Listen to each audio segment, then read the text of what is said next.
And liftoff of the 25th Space Shuttle mission, and it has cleared the tower. Roger, roll, Challenger. Good, roll program confirmed. Challenger now heading downrange.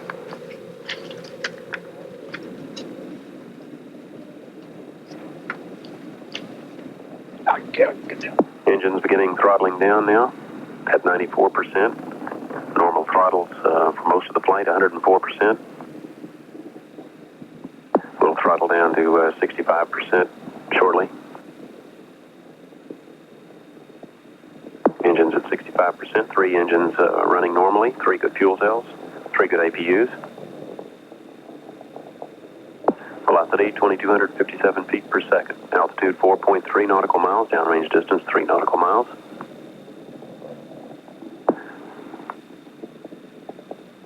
Engines throttling up. 3 engines now at 104%. Challenger, go at throttle up. Challenger, go at throttle up.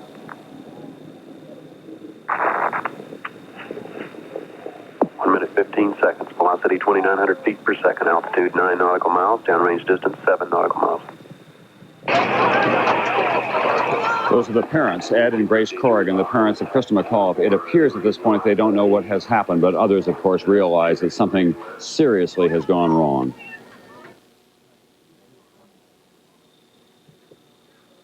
In slow motion now.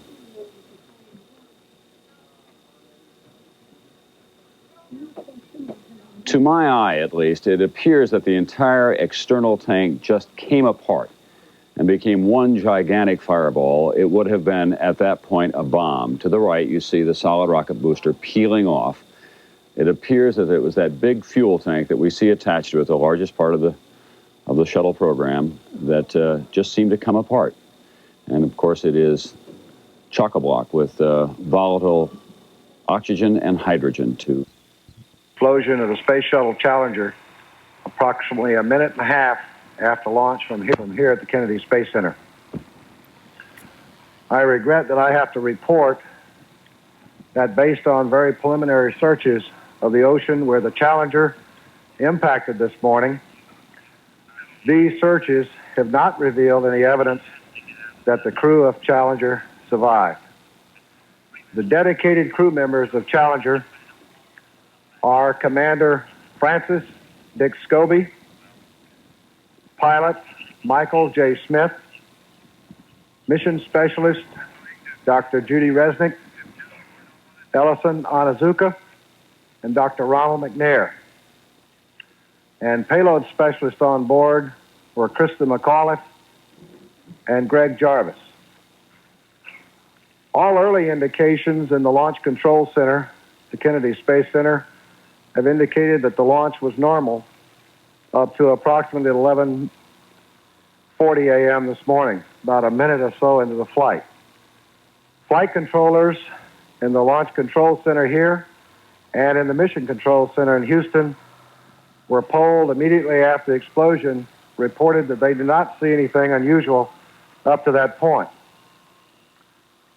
The solid rocket booster recovery ships were immediately dispatched to the area, approximately 18 or so miles downrange from Kennedy, along with various Coast Guard and military ships, helicopters, and planes.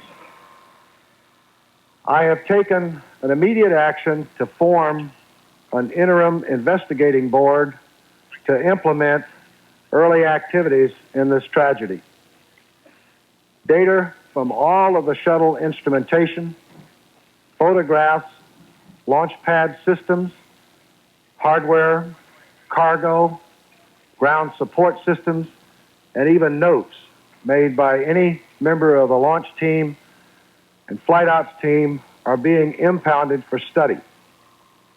A formal board will be established by the acting administrator very, very shortly. Subsequent reports on this tragedy will be made by this formal review board. I am aware and have seen the media is showing footage of the launch today from the NASA Select system. We will not speculate as to the specific cause of the explosion based on that footage. It will take all the data, careful review of that data, before we can draw any conclusions on this national tragedy. Thank you.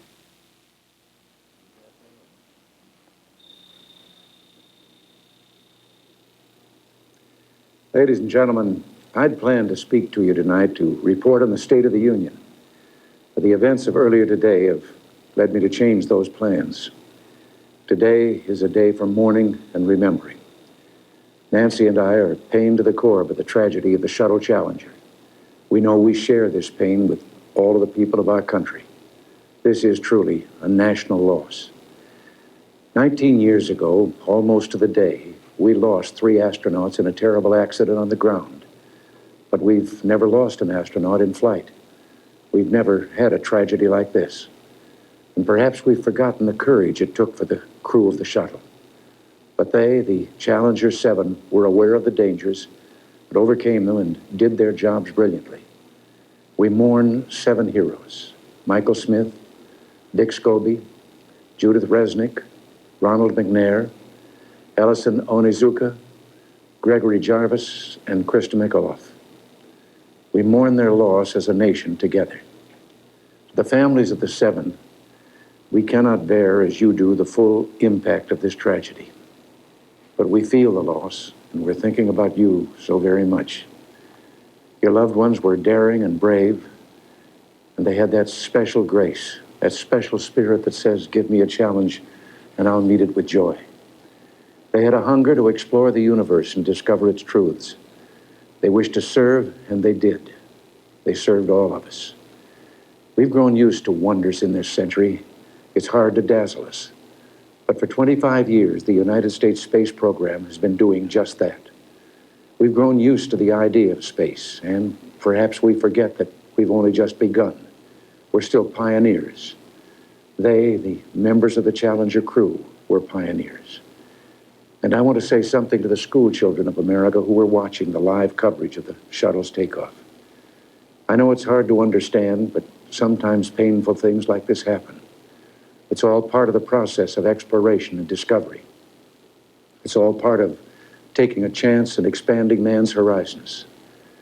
The future doesn't belong to the faint-hearted. It belongs to the brave. The Challenger crew was pulling us into the future, and we'll continue to follow them. I've always had great faith in and respect for our space program, and what happened today does nothing to diminish it. We don't hide our space program. We don't keep secrets and cover things up. We do it all up front and in public. That's the way freedom is, and we wouldn't change it for a minute. We'll continue our quest in space. There will be more shuttle flights and more shuttle crews, and yes, more volunteers, more civilians, more teachers in space. Nothing ends here. Our hopes and our journeys continue.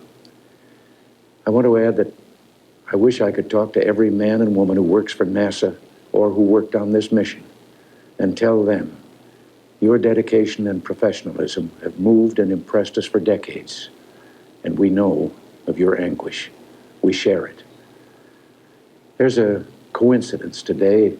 On this day, 390 years ago, the great explorer Sir Francis Drake died aboard ship off the coast of Panama. In his lifetime, the great frontiers were the oceans, and a historian later said he lived by the sea, died on it, and was buried in it.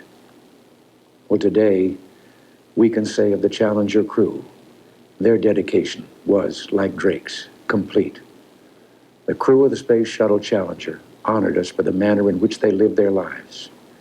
We will never forget them, nor the last time we saw them, this morning, as they prepared for their journey and waved goodbye and slipped the surly bonds of earth to touch the face of God. Thank you.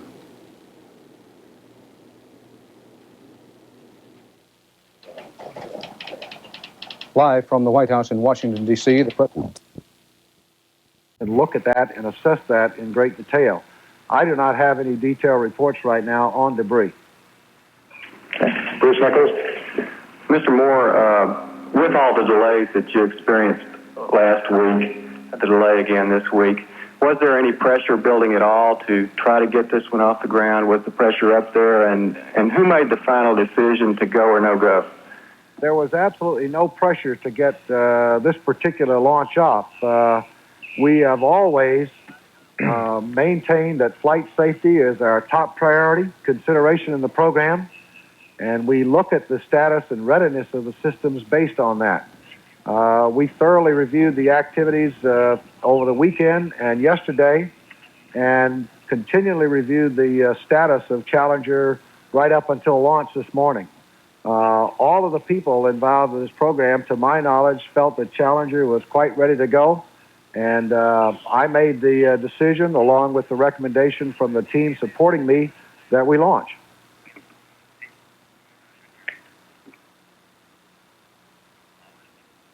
We're going to the Marshall Space Flight Center for a couple of questions. Martin Berkey with Huntsville Times. Can you tell me what this does to the schedule on down the line, including the launch at Vandenberg? No, I'm not prepared to do that. What I have done is basically suspend operations for a few days till we can sit down and assess this. And, you know, we're obviously not going to pick up any flight activity until we fully understand what the circumstances were relative to this morning's launch. So in the interim, near-term time, we basically suspended operations until we get a handle on what our problems were this morning. Nick Miller, WAFF Television in Huntsville. What part will Marshall Space Flight Center play in the investigation, since the propulsion system was the responsibility of the Space Flight Center here? Well, they obviously have to play a very strong role in the investigating what happened this morning. As you know, the Space Shuttle program is built around a team effort, not only involving the Marshall Center, but also the Kennedy Space Center and the Johnson Space Center. All of the elements have different responsibilities, and clearly Marshall has the propulsive responsibilities on the shuttle. They will play a very dominant role, as will the other three centers I mentioned, as well as anybody that is contributing to the overall program and has some relevant information to add will certainly play a part. Okay, we're moving to Washington for questions from NASA headquarters.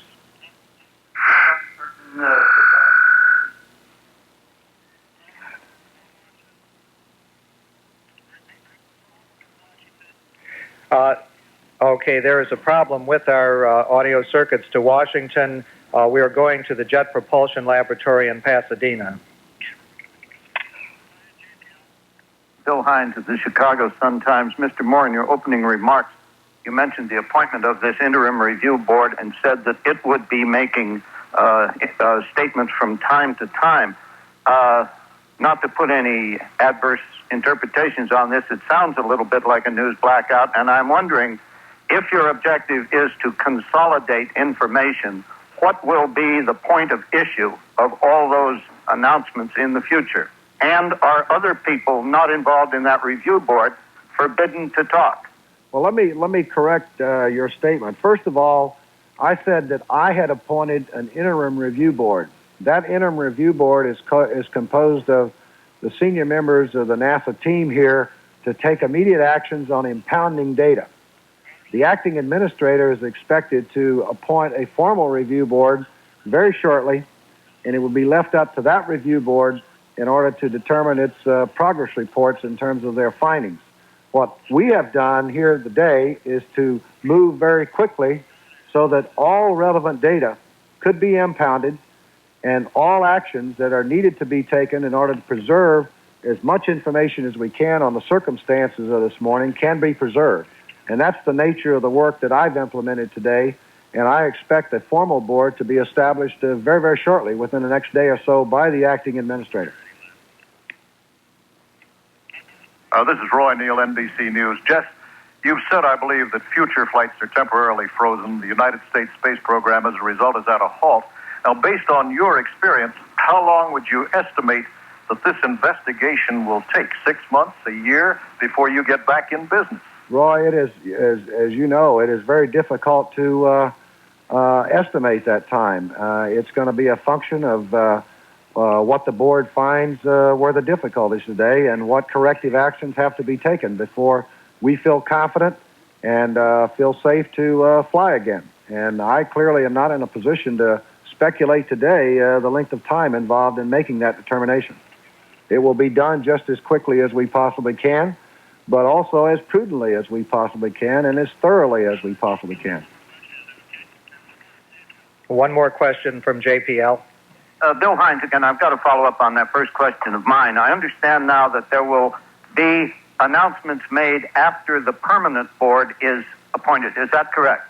There will be an announcement, I'm sure, of the members of the permanent board, yes. I believe that will be correct, and then I think that board will determine its rate of reporting based on the progress of its findings.